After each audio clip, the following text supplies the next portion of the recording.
corporate culture and its ethical components. So we're going to take a closer look at corporate culture and the way companies' values and traditions affect employees' ethical behavior. So that's the subject of today's lecture. And I'm going to begin this lecture with a quote from the book written by Farrell, an expert in the sphere of business ethics. So Farrell argues that many people believe that individual moral philosophies are the main driver of ethical behavior in business. This belief, as experts note, can be a stumbling block in assessing ethical risk and preventing misconduct in an organizational context. The moral values learned within the family through the tradition and education are key factors that influence ethical decision making, but it is only one factor. Although a personal moral compass is important, it is not sufficient to prevent ethical misconduct in an organizational context. So there is a strong need for a deliberately developed ethical culture. According to ethics consultant David Kebler, most unethical behavior isn't done for personal gain, it's done to meet performance goals in organizational settings. There are rewards for meeting performance goals, and the corporate ethical culture, especially for co-workers and managers, are the most important drivers of ethical decision making and morally consistent behavior. So we're going to start with the definition of the very concept of culture, and then we're going to specify this definition and determine the major features of corporate culture, and after that we're going to identify some formal and informal systems that are employed in order to develop and sustain corporate ethical culture, to communicate corporate ethical values to employees. You know, there are more than 300 definitions of culture, and all these definitions, they are built up within certain theoretical frameworks, but there are at least three common elements of the various definitions of culture.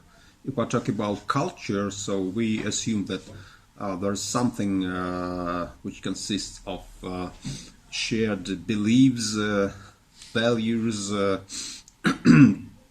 norms, patterns of behavior, and symbolic systems with a set of meanings, and so all these elements, they are common to members of community, and the implication is that culture is something which is shared among individuals belonging to a group or society. Then culture is formed over a relatively long period of time, and culture is learned and communicated throughout generations, and culture is relatively stable, but of course it can be subjected to crucial changes. And the idea of culture has been particularly useful for understanding and differentiating among work organizations and the behavior of people in them. So I'd like to draw attention to one of the classical definitions of culture. We can take it as a hypothetical definition which can be used as a working definition. And beside that, we're going to specify this concept of culture with regard to organization. So culture consists, that's according to Kreber and Cleghorn. You know, these authors, they identified at least 164 definitions of culture, but that was more than 70 years ago. Now I know that there are more than 300 definitions of culture, but I think that the definition provided and developed by these authors is a really consistent, complete, and we can use it, and it would be helpful to use it in order to identify the major elements of corporate culture. So culture consists of patterns explicit and implicit of and for behavior, acquired and transmitted by symbols, the use of symbolic systems such as language, for instance, constituting the distinctive achievements of human groups, including the embodiment and artifacts. The essential core of culture consists of traditional ideas and especially their attached values. Cultural systems may, on the one hand, be considered as products of action, and on the other hand, as conditional elements of further action. So that's a kind of dialectical definition. There are some more definitions of culture, and I think that you should be aware of those definitions. For instance, Matsumoto defines culture as a system which consists of the derivatives of experience, more or less organized, learned or created by the individuals of a population, including those images or encodements and their interpretations, meanings transmitted from past generations, from contemporaries, are formed by individuals themselves. Culture includes all of the socially transmitted behavior patterns, beliefs, attitudes, and values of a particular period, class, community, or population. And now we're going to specify this concept, and we're going to talk about just such specific areas: organizational culture, corporate culture. Organizational culture is a set of values, norms, and artifacts, including ways of solving problems that members or employees of organizations share. So just consider one of the widespread definitions of organizational culture provided by Charles Reilly and Jennifer Chatman. Organizational culture can be viewed as a system of shared values defining what is important and norms defining appropriate attitudes and behaviors that guide members' attitudes and behaviors. Actually, this definition can be specified and adapted to organizational settings. For example, in the guidelines of Omaha Corporation, corporate culture is defined as the personality of the organization, the shared beliefs that determine how its people behave and solve business problems. That is explicated in the Mutual of Omaha. That is a kind of mission statement or value statement. Transforming our culture, the values for success. That's how it is entitled. So companies' executives believe that its culture provide the foundation for the company's work and objectives. It determines a set of core values for success, because commitment to those values forms a kind of precondition for the successful development of all business initiatives, and the company believes that these values form the foundation for corporate culture that will help the organization realize its vision and achieve its goals. Some more definitions of corporate culture. For instance, one of the definition lays emphasis on the role of management. So the shared beliefs top managers in the company have about how they should manage themselves and other employees and how they should conduct their businesses. But of course, corporate culture encompasses lots of attitudes, assumptions, values, norms, and beliefs that are shared by all members of the organization, not only managers, but employees at different levels, distributed among different departments, solving various business problems. And of course, one of the paradigmatic definitions of culture, I call it a structural definition or analytical definition, was proposed and developed by Edgar Schein. Edgar Schein is an author of a famous book, Organization, Culture and Leadership. And Edgar Schein identifies three levels of culture: artifacts, exposed beliefs and values, and underlying assumptions. You see,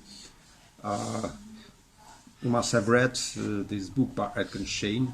So, artifacts, visible and feelable structures and processes, and observed behavior. Espouse beliefs and values, ideals, goals, values, aspirations, ideologies, and rationalizations. And underlying assumptions, something which is taken for granted, some beliefs and values that are taken for granted, but they determine behavior. And you know,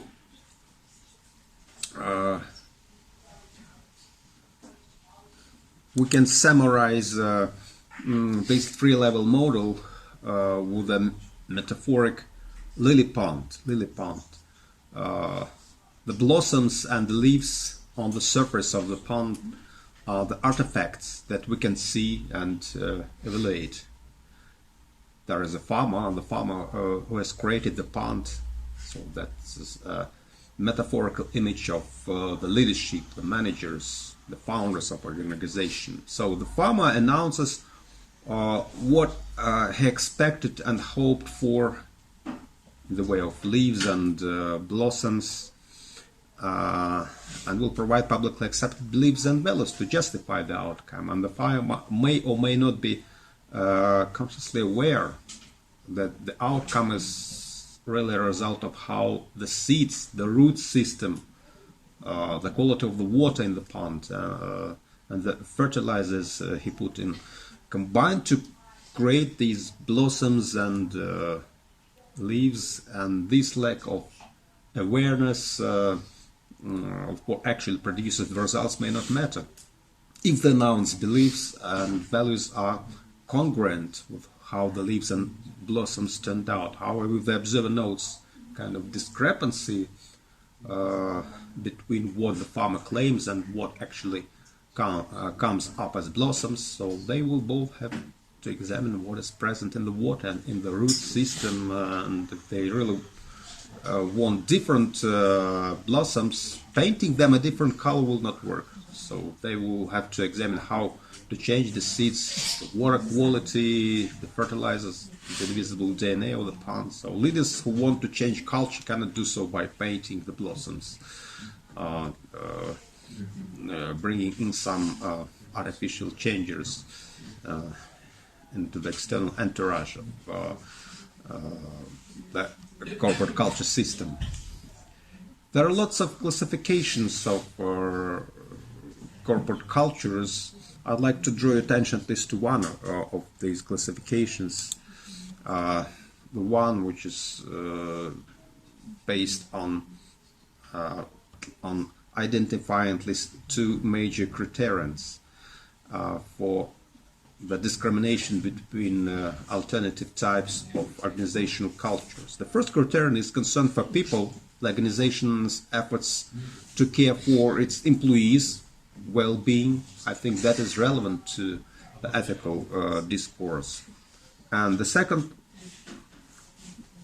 criterion, concern for performance, that is concern for performance, the organization's efforts to focus on output and employee productivity. So we use these two criterions in order to reproduce this 2x2 matrix, which represents the four general types of organizational culture: the apathetic culture, the caring culture, exacting culture, and integrative culture. We can characterize these cultures actually. First of all, apathetic culture. The apathetic culture, it shows minimum concern for other people or performance. Individuals focus on their own self-interests, and apathetic tendencies can occur in almost any organization. So in many corporations, simple gestures of appreciation, such as anniversary or watches, rings, dinners, or birthday cards for family members are being dropped. Companies can freeze the rates of employees' remuneration to keep their business operating. But the main tendency that managers and employees, they mainly focus on their own interests. They do not care about the short-term results, and they simply try to meet the expectations and standards of efficient work, exercising more or less formal approach. The alternative type of corporate culture is that of caring culture. This culture is a rather rare phenomenon, because this culture is characterized by such features as exhibiting high concern for people, with minimum concern for performance issues, and that seems to be unrealistic for contemporary business organizations, except for family business. From an ethical point of view, this caring culture seems to be very appealing. That means that this culture is based on the regulative framework of the ethics of care. But once again, it is difficult to find companies that maintain little or no concern for performance. The exacting culture is the opposite type. It is characterized by high concern for performance, and most bureaucratic and rational organizations, they show this high concern for performance. But of course, besides that, they should also meet some social expectations and the current social and political agenda, which dictates them just to develop and maintain the projects oriented at corporate social responsibility. And that is what is really urgent for today's organizations and corporations, not merely just to act as the agents of their principles, such as investors, but also to be responsive to the expectations of society, to take into account the interests of lots of groups of stakeholders. And integrative culture combines high concern for people and for performance, the integration of these two interests. So superiors recognize that employees are more than interchangeable parts, that employees have ineffable quality that helps the firm meet its performance criteria, and that is somehow reflected in the corporate policies. Many companies have such a culture. For example, the Boston Consulting Group is a financially successful global consulting firm with a strong reputation that specializes in business strategy, and the company was rated first place among Fortune's best companies to work for among the small organizations. The company's values demonstrate that its management shows high concern for the employees' well-being, and it provides a kind of significant mentorship opportunities and extensive training that allow employees to develop rapidly. And in addition, the company provides high pay and progressive benefits packages. So that's a really good indication of the integrative culture which is sustained in these organizations. All organizations, not just corporations, have some sort of culture. And we know that even externally, organizations' cultures can vary widely, even within the same industry. Just consider these examples that are quite obvious and indicative of these variations. In the computer industry, for instance, IBM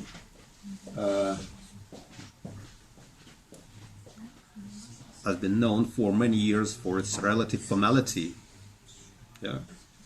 Dress code, other regulations, and if we compare that company with Apple Computer is known for its informality.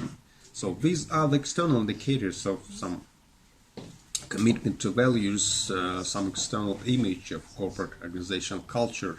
And organizational cultures are institutionalized through formal rules such as codes of conduct, codes of ethics, policies, orientation, training programs, even performance management systems. We're going to discuss some of the functions of these systems in today's lecture. And yet there are some informal systems.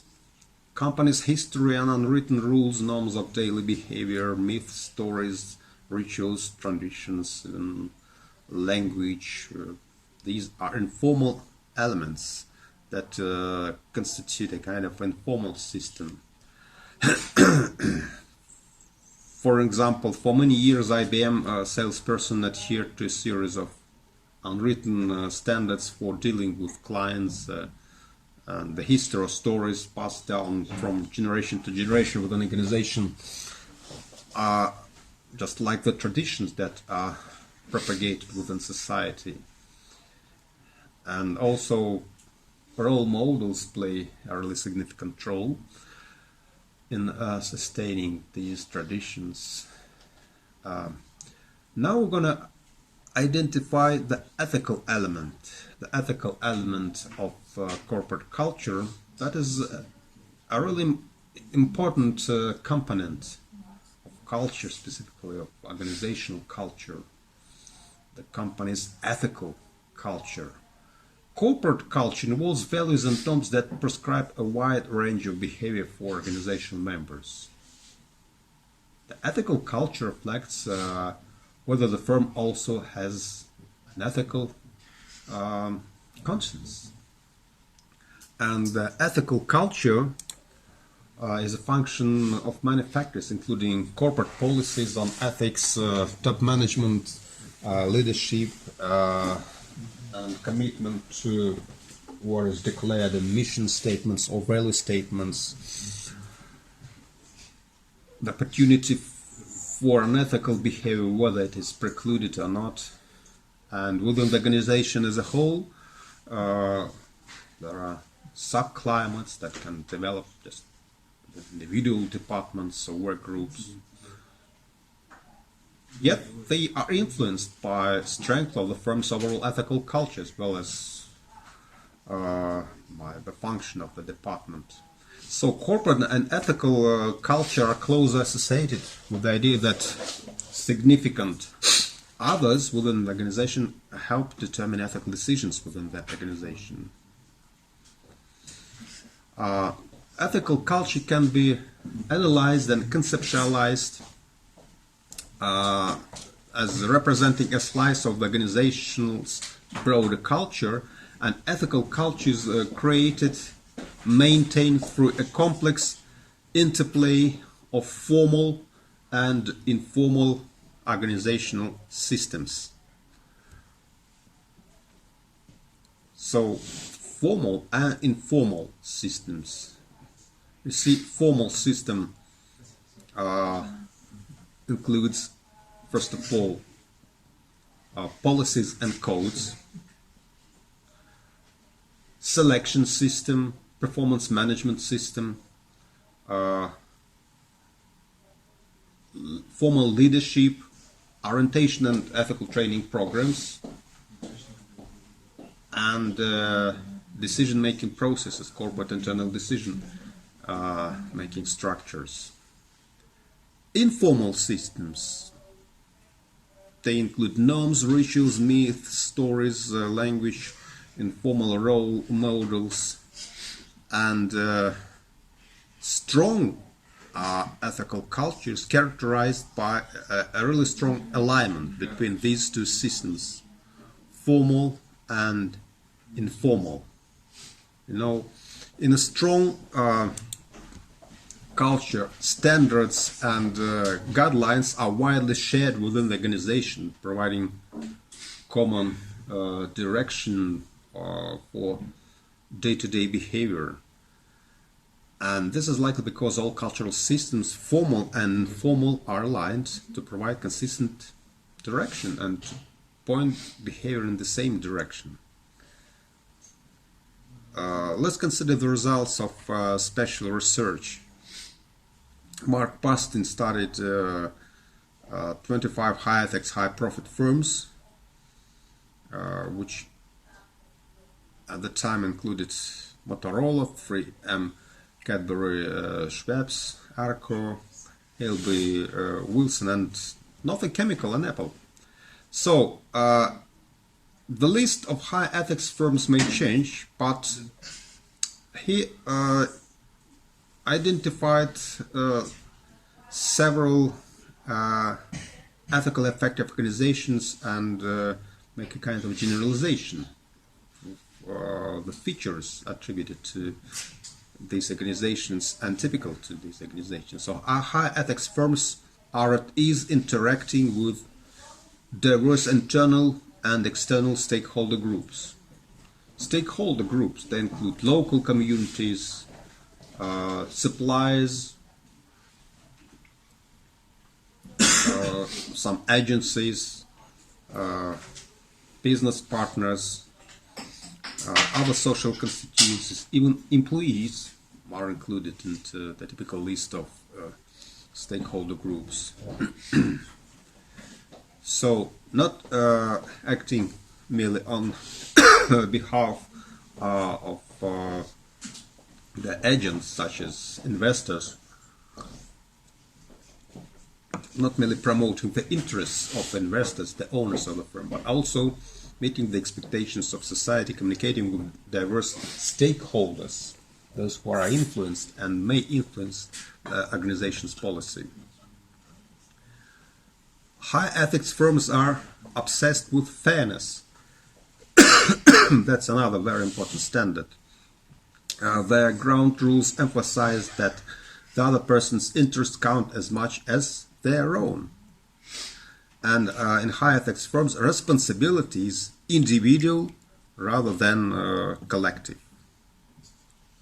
Individuals assume responsibility for the firm's actions.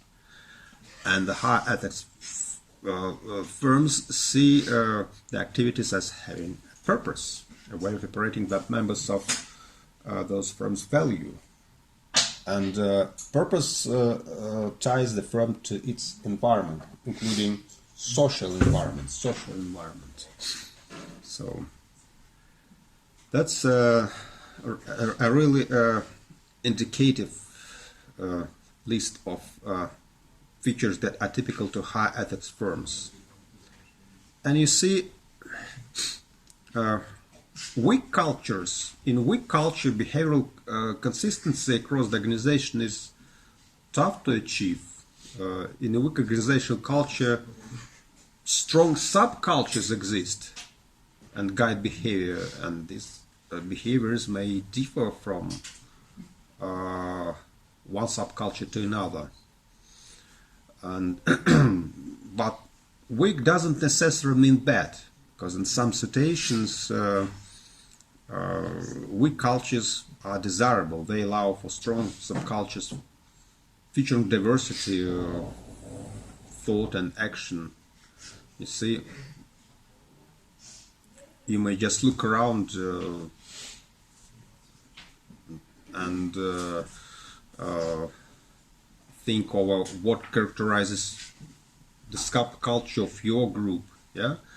And anyway, we should take into account that there are formal systems and informal systems, and these systems, they should be somehow aligned, and this alignment is the main prerequisite for strong corporate and specifically ethical culture and organization. Once again, formal system includes selection systems, orientation and training programs, rules, policies and codes. That means business ethics documents, performance management systems, and other elements such as formal decision-making processes and due care procedures. And the elements of informal system include unwritten rules, norms of daily behavior, rituals, myths, stories, traditions, heroes, role models, even language. And these systems should be interconnected. You know, in order for a culture to be really strong, these systems should be somehow aligned and have a fully aligned ethical culture. The multiple formal and informal systems must all be sending employees consistent messages that point in the direction of ethical behavior. Besides that, we can make a distinction between compliance cultures and value-based ethical cultures. That's another very important distinction. Compliance culture. You know, the traditional ethics-based culture was focused on compliance.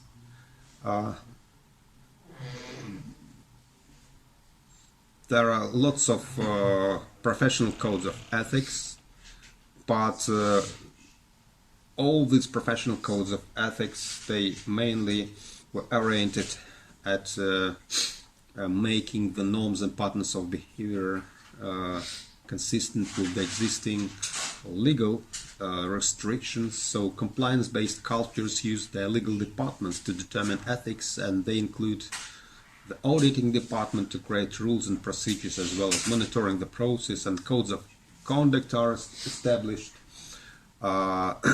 Compliance is the focus, and auditors and lawyers establish the framework so as to attempt to match what different laws want. And the compliance approach main problem is in the measurement of its purpose. It revolves around risk management.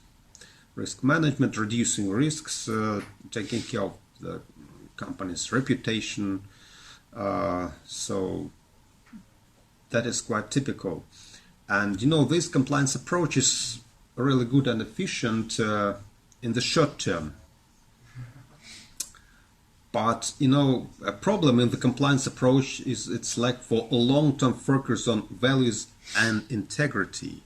And there is an alternative values-based approach or values-based ethical culture. So there are mission statements, value statements, and there is a set of the constituents of corporate ethical identity. The board of directors as well as upper management should add to the general value statement something meaningful, and certain areas may have rules that are associated with stated values. And values form a kind of a priori framework for the evaluation of corporate policies, for the correction of those policies, and for the estimation of the ethical consistency of the individual behaviors of employees. You see, and it's important when using this values-based approach to explain why rules exist.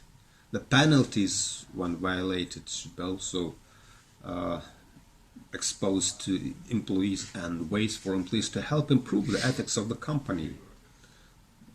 So the crux of any ethical culture is top-down integrity for the values, procedures, and rules. That's an example of values-based corporate ethical culture. S.C. Johnson represents this kind of culture. It involves 5 generations of Johnson family members.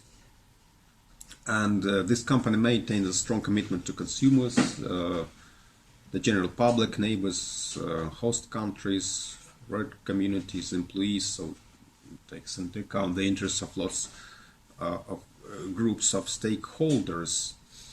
And this company has been recognized as one of the best places to work It exemplifies excellence, diversity, and work-life balance. It offers flexible work schedules, extended leave for maternity, paternity, paid sabbaticals, telecommuting, on-site banking, and so on. Lots of options. So the values, our orientation consists of developing shared values and standards of ethical behavior. And business ethics theorists, they characterize this values-based approach in the following way. The values approach is proactive, and this values approach is also aspirational.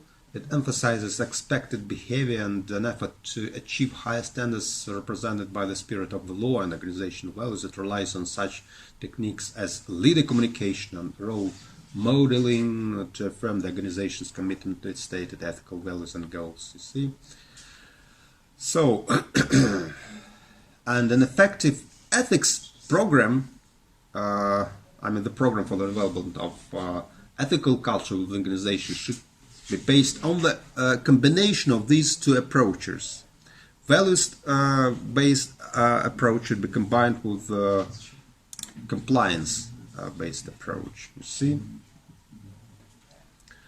So they should work together, because without values-based compliance, compliance and fear-based programs are less likely to succeed. Responsible self-regulation in companies can enhance entrepreneurship, reduce unnecessary costs of too much bureaucratic control, but by themselves, abstract value statements can appear hypocritical to employees. So values must be translated into the rules for behavior, combined with some sanctions and monitoring systems. You see, violators must be disciplined. And so anyway, commitment to values and norms should be somehow enforced, and there should be well developed mechanisms of monitoring and controlling and sanctioning those who violate norms. So also additional factors of motivation of being ethical should be sustained, introduced into organizational settings. So, on the one hand, employees often view a strictly compliance-oriented program with cynicism. Without strong values-based compliance programs seem to focus on just catching employees doing something wrong. Either the organization doesn't trust its employees, or the organization is just out to protect its own behind. And the best programs aim to focus on aspiring to a set of values first and foremost, supported by just and fair enforcement of rules. So once again, let's take a look at these systems, formal and informal, and we're going to discuss some of the elements of these systems. First, selection system is an element of formal system through which these ethical features of corporate culture can be maintained. Selection systems are the formal systems that are in place for recruiting and hiring new employees. How we hire people. Hiring those people who fit the culture of the firm, who are expected to meet all the standards of professional excellence and have well-developed competence and experience that would be enough to accomplish all the organizational goals and to function efficiently with the organization. But of course they are also expected to follow the norms of ethical behavior. Selection systems are vital to hiring people that may not only just contribute to the overall success of the organization, but also serve as a kind of role models for other employees. For example, all employees at Southwest Airlines, including pilots, are selected based on their personalities, traits that include cheerfulness, optimism, team spirit, among other credentials. And it's not surprising to find pilots, for instance, helping to clean the cabin one time ashore. And when considering the ethical culture, organizations can avoid ethical problems just by recruiting the right people and by building a reputation that precedes the organization's representatives wherever they go. William Byam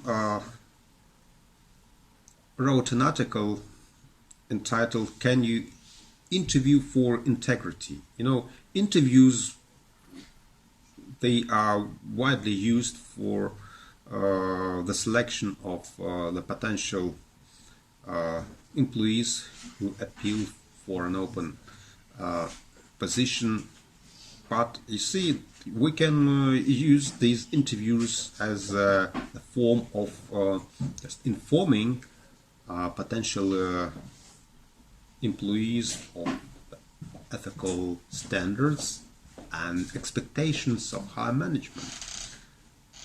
And William Byam offered a series of questions an interviewer concerned about ethics might ask a recruit. Consider these questions. We sometimes have to choose between what we think is right and what is best for the company. That's a kind of dilemma. Yeah? Can you give an example of such a time and tell how you handled it? Yeah. That's a virtual problematic situation, choosing between ethical consistency and performance rates. Can you describe your current employer's ethics? Other things you feel good about or bad about? Or please provide an example of an ethical decision you have made at work and tell how you handled it. So what are the grounds for your decision and why do you consider it to be a specific ethical decision? So you should be aware of the theoretical preconditions, the principles of thinking ethically. That's why we study business ethics at the university and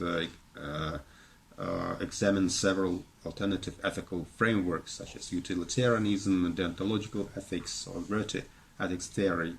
Or can you provide an example of some past work behavior that you have regretted? That's a rather provocative question, you see. How would you behave differently today? That's an interesting thing.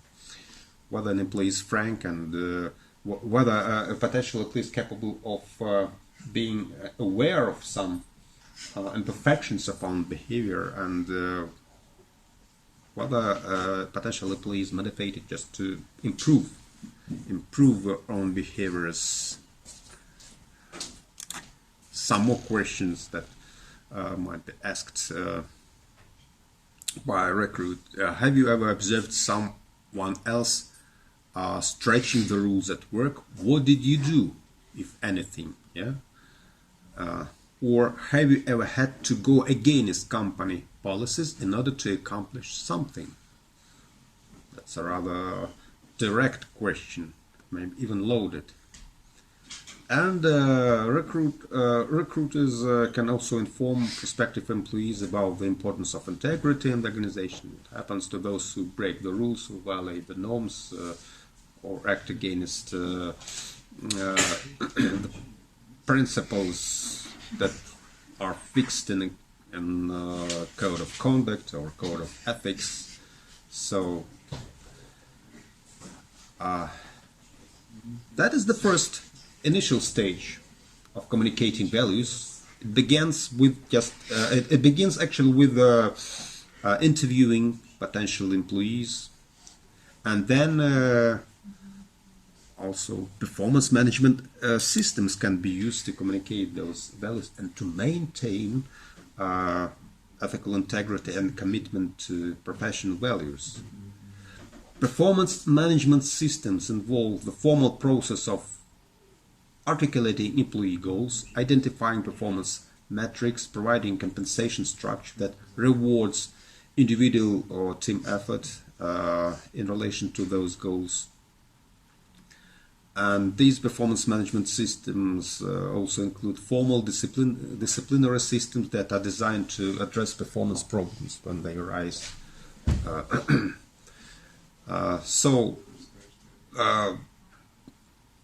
This system actually plays an essential role in alignment or misalignment of ethical culture, because people pay attention to how they're measured, whether they are rewarded fairly or not fairly, and whether the way how they're disciplined is morally justified or not. And the main task here is just to design a performance management process that would support ethical conduct.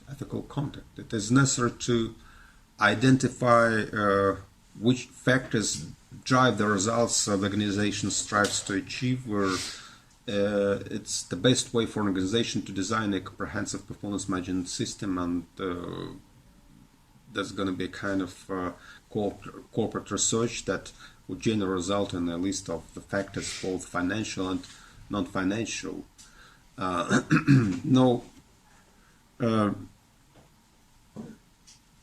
The ethics message can be reinforced through the reward and disciplinary systems. So that's a trivial conditional statement. If the organization values ethical behaviors, it will or should be rewarded. I mean that organizations should reward those employees who meet the standards of ethical behavior. And experts know that, I'm just going to quote Farrell, that it is important to handle recognition and awards for appropriate behavior in a consistent and balanced manner. All employees should be eligible for the recognition. The behaviors or actions acknowledged should be noted. Anyone performing the threshold level should be acknowledged, and the praise or reward should be given as close to the performance as possible. So that's quite a typical claim, but we should be also aware of the fact that rewards and punishment imposed by organization need to be consistent with the actual corporate culture. As business experts have observed, employees will value and use as guidelines those activities for which they will be rewarded. When a behavior that is rewarded comes into conflict with the unstated and unmonitored ethical value, usually the rewarded behavior wins out. Consider a following example. There was an account executive, and she worked for a leading consulting company and managed her firm's relationship with many of the largest companies in New York City, and her clients generated revenues in the millions for her firm, and that fact alone would ordinarily be enough to ensure that she was named a partner at the firm. But she was extremely abusive to her co-workers, and she didn't take seriously the firm's stated value of treating people with respect, and the senior management team was so upset that they repeatedly denied her promotion. And of course one could argue that she shouldn't have a job at all, but at least her behavior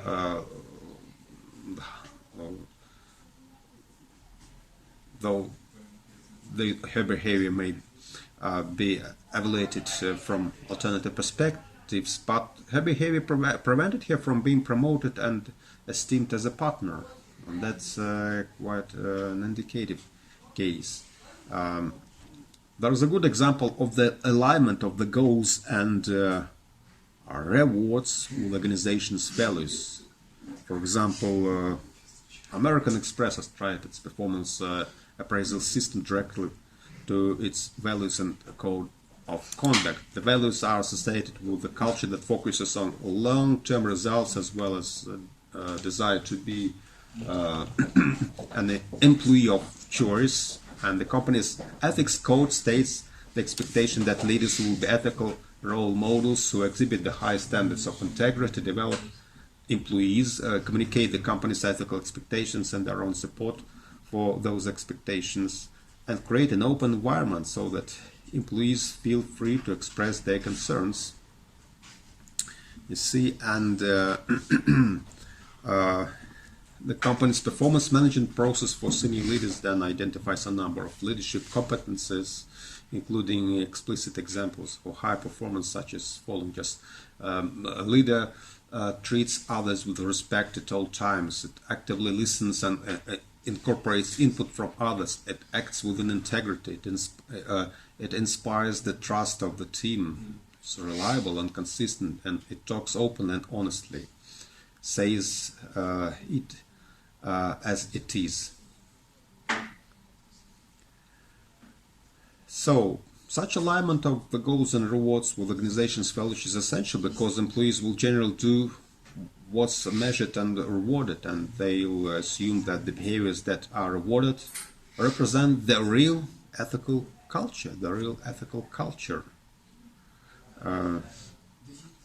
But the misalignment of rewards with other aspects of an ethical culture is quite common. For example, imagine an organization where everyone knows that the top sales representatives sales depend on lying to customers about delivery dates, despite an ethics code that talks about consumer satisfaction as the key value. So what would be the result, you see? So consider the practice of rating employees at Lockheed Martin Corporation. That's another rather good example of an ethical system which is characterized by the alignment between formal and informal elements of this system. Employees are rated on how they maintain some positive attributes, and among the positive attributes there are as follows: ethics, excellence, integrity, also commitment to cooperative work with people, and good activities of teamwork. Ethics is defined as follows: an employee is honest and forthright. Him or she embraces truthfulness. He or she knows regulations, rules, policies, and compliance requirements, and he or she actively demonstrates compliance and always does the right thing. Though it is important, that's an ideal requirement. It's almost impossible just to do the right thing in any situation, because there are lots of problematic situations. Yet these are some ideal measurement for ethical consistency of individual employees' behaviors. Integrity. A typical employee is assumed to demonstrate integrity when he or she acts with integrity, when he or she walks the talk, or is reliable, holds self-accountable for actions and results. Or evaluating an employee in terms of teamwork, for instance, treats other people with respect and dignity, values, and encourages diverse perspectives, builds trust through interactions, and so on. So managers are asked to provide specific behavior examples of each of these attributes, you see.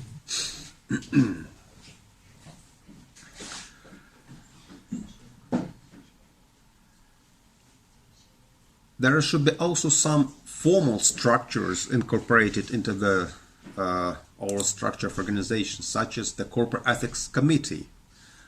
The Corporate Ethics Committee. In some organizations, ethics is managed by Corporate Ethics Committee, staffed by senior level managers from a variety of functional areas. And this committee is set up to provide ethical oversight and policy guidance for chief executive officers and management decisions, and also represents an affirmation that top management really cares about ethics. And this committee might raise ethical concerns, resolve some ethical dilemmas in the organization, and create or update the company's code of ethics. Beside that, the Corporate Ethics Committee can gather information on functional areas of the business and examine the manufacturing practices and personal policies dealing with supplies, financial reporting, sales techniques, to find out whether the company's practices are ethical. So it monitors, it controls, it helps to resolve questions. Just consider another very essential instrument, which is called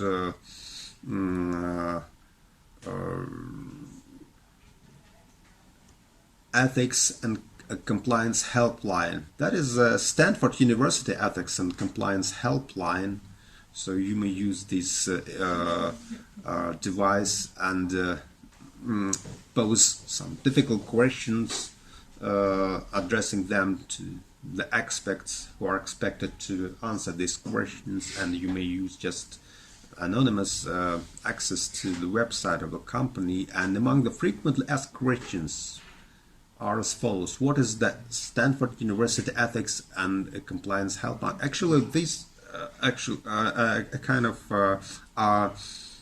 orientation question which helps employees to get some knowledge of the existing opportunities for get information about the ethical standards.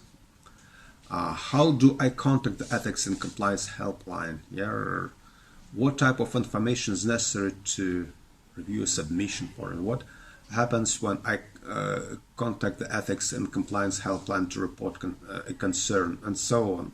You see?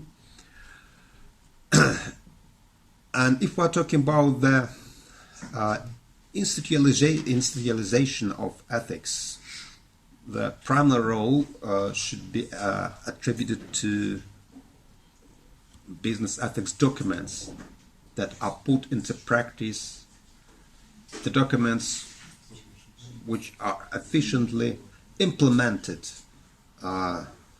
throughout the ethical training programs and corporate policies. So business ethics documents, they contain the collection of ethical rules and standards of conduct shared by members of a given corporate community, shareholders, directors, managers, and employees. And such documents, they help creating certain models of conduct and joint activities, as well as they incorporate mechanisms to ensure the application by members of the corporate community. And as business ethics documents approved by the board of directors or by a general meeting of shareholders, they become internal local documents of a company, and they acquire certain legal significance, legal status. You know, business ethics documents, they play the widest range of roles. Foreign and even our national Russian practice, the practices of our Russian companies demonstrate that such documents used by leading companies for various goals, such as reputation or management. But anyway, no, these documents, they first of all should meet the standards of completeness and internal consistency or coherence. And another standard is the external one. They should be efficiently implemented. And the implementation of what is declared in these documents should be monitored and regulated by some organizational structures and even officials. According to James Collins, co-author of the book Built to Last: Successful Habits of Visionary Companies, the words matter far less than how they are brought to life. And the mistake most companies make is not setting up procedures to make sure the mission is carried out. So there are lots of alternative business ethics documents, codes of ethics, mission statements, value statements.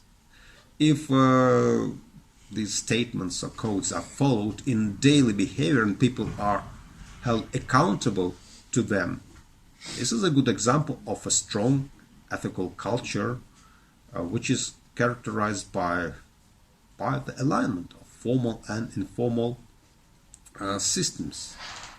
You see, and corporate ethics programs and policies can be as simple exhortations in a highly generous language, or they can be more detailed policies containing specific behavior requirements called corporate ethics codes.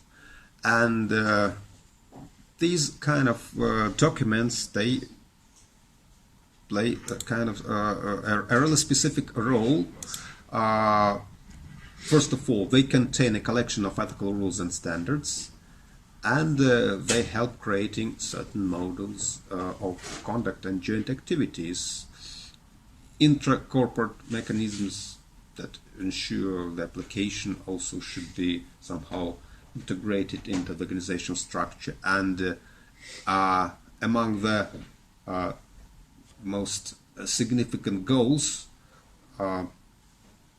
formally defined goals of adopting business ethics documents are such goals as maintaining reputation and management, of course.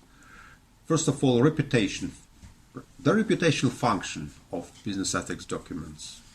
The existence of a business ethics document in the company is perceived as a kind of a brand, an evidence of its successful operations, and it is a prerequisite of high business reputation. So that means that adoption and introduction of a business ethics document into a company's operations raises its investment attractiveness, and its image is likely to go up to a qualitative level. And of course, the central function of these documents is management. The management function provides for regulation and streamlining of corporate conduct in complicated and ambivalent situations. It provides a kind of ethical compass for the members of corporate community, the principles of behavior that should be followed, that form a regulative framework. And this management function should be ensured through promotion of ethical aspects of the corporate culture among stakeholders inside the corporation, shareholders, directors, managers, and even single employees. So, if we characterize a typical business ethics document, what are the most essential elements that can be identified within these business ethics documents? First of all, I'd like to draw attention to the fact that there are different kinds and formats of those documents. There are brief documents drafted usually at first stage of corporate establishment, such as mission statements, value statements, brief ethical declarations of intentions, and the exposition of some of the basic values. And there are extended regulatory documents with detailed ethical principles and business guidelines, which contain ethical obligations in relation to their business relationship groups. These are codes of business conduct or codes of corporate ethics. And what are the elements of such extended regulatory documents? The introductory part, or as a kind of preamble introduction, it may contain description of the development, history and mission, objectives and tasks of a declaration, charter or business code. Then next part usually enumerates the essential basic or international business ethics principles, as well as ethical professional traditions. And business ethics documents usually formulate basic ethical business conduct standards in the particular business sphere, the operational regulations of an enterprise or organization in relation to its own employees and members, as well as to external business relations participants. And ethicality of an enterprise organization is achieved not only through development of business ethics codes, but also through control of their over their compliance. So,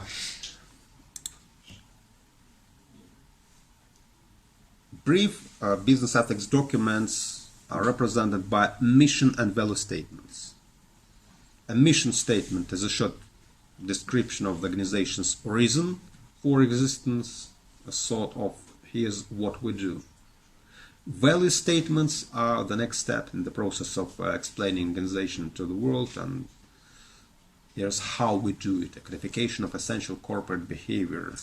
These are short, memorable explications of the goals and values of a company, and they should be put in plain language and be accessible to anyone attending, for instance, the site of organization. Just consider one of the typical examples of an efficient or effective mission and value statement. The Johnson & Johnson Credo. If you attend the site of Johnson & Johnson, you're likely to discover this credo on this website. And so its credo outlines the company's commitments. And it is said that the company's first responsibility is to the doctors, nurses and patients, to the mothers and fathers and all others who use our products and services. Other responsibilities follow to employees, suppliers, communities, and finally stockholders. And beside that, you may check it out that on Johnson & Johnson website there is a video about the credo and how the company lives up to these declared values and priorities. So it is claimed that the values that guide our decision making are spelled out in our credo. Our credo challenges us to put the needs and well-being of the people we serve first. And founder Robert Wood Johnson crafted our credo himself in 1943. This was long before anyone ever heard the term corporate social responsibility. And this credo is more than just a moral compass. So the members of the corporation believe it's a recipe for business success. Or consider another example of a brief business ethics document, that is a mission statement of Merck Corporation. It is stated that among the key values of the company is to preserve and improve human life. That is the major value orientation. We also work to improve animal health. All of our actions must be measured by our success in achieving these goals. We value above all our ability to serve everyone who can benefit from the proper use of our products and services, and we're committed to the highest standards of ethics and integrity, and we're responsible to our customers, to employees and their families, to the environments we inhabit, and to the societies we serve worldwide, you see. And Of course, corporate codes, specified as the codes of corporate ethics, are of really great importance for the implementation of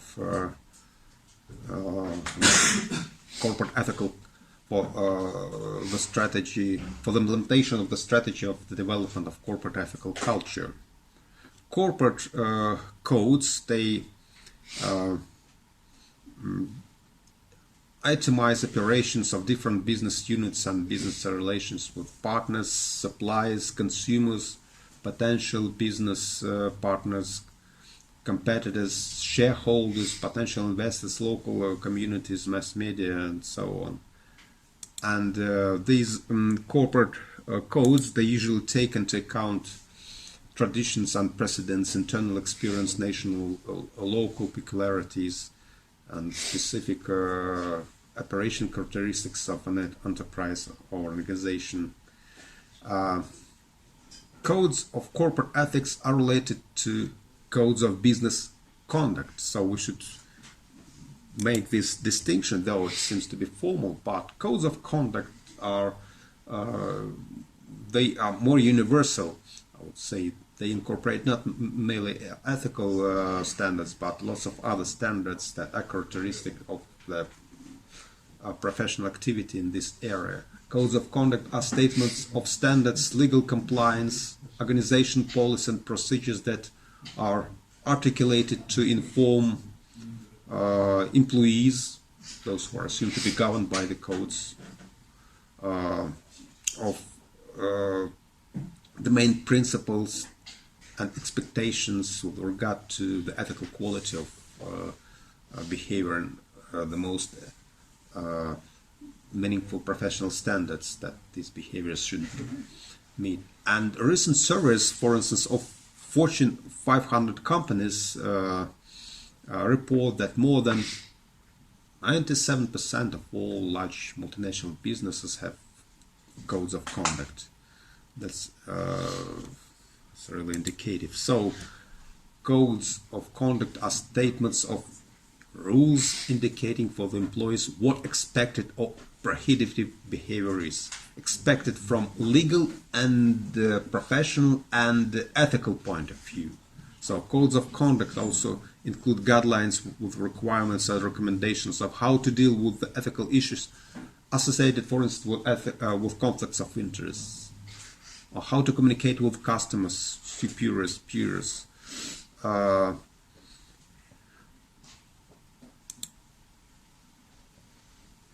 Just consider Stanford University Code of Conduct and how it is presented. It is presented through a set of specific windows and labeled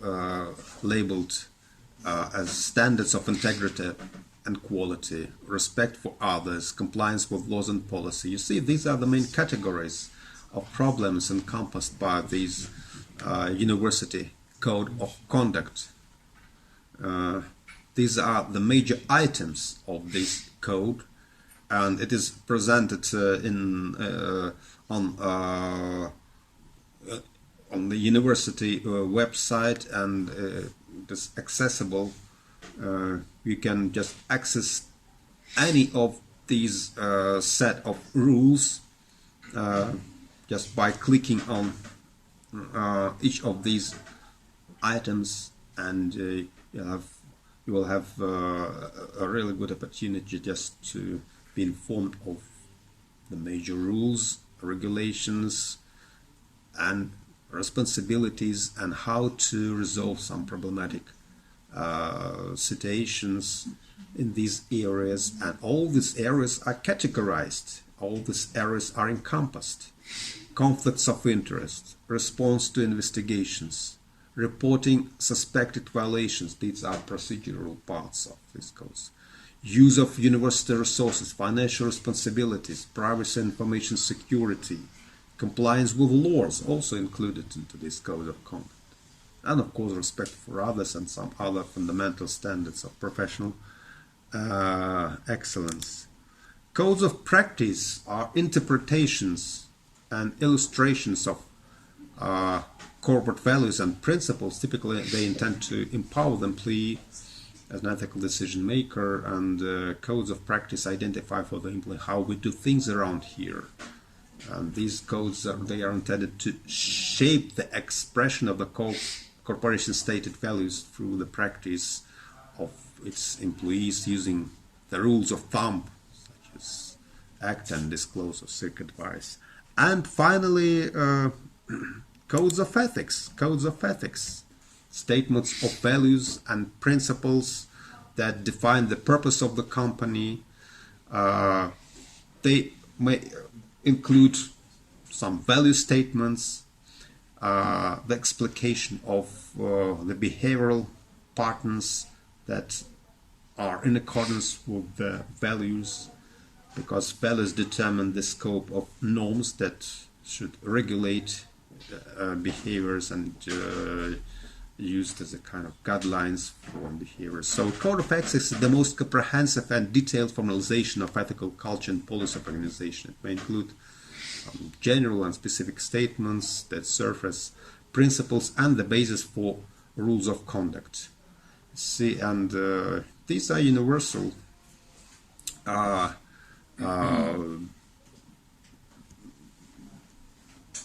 documents. These are universal documents that encompass lots of areas, and they perform lots of functions, such as just to articulate dominant values and beliefs, to define the moral identity of the company, to set the moral tone of the work environment, to provide a more stable, permanent set of guidelines for right and wrong actions, to control erratic and autocratic power or whims of employees, to serve business interests, because unethical practices invite outside government law enforcement and media intervention, to provide an instructional and motivational basis for training employees, to constitute a legitimate source of support for professionals, and to offer a basis for adjudicating disputes among professionals inside the firm and between those inside and outside the firm, and to provide an added means of socializing professionals. So these are various purposes and functions of business ethics code that are integrated into the regulative structures that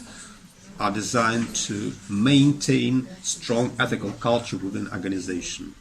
Okay, that is all for today.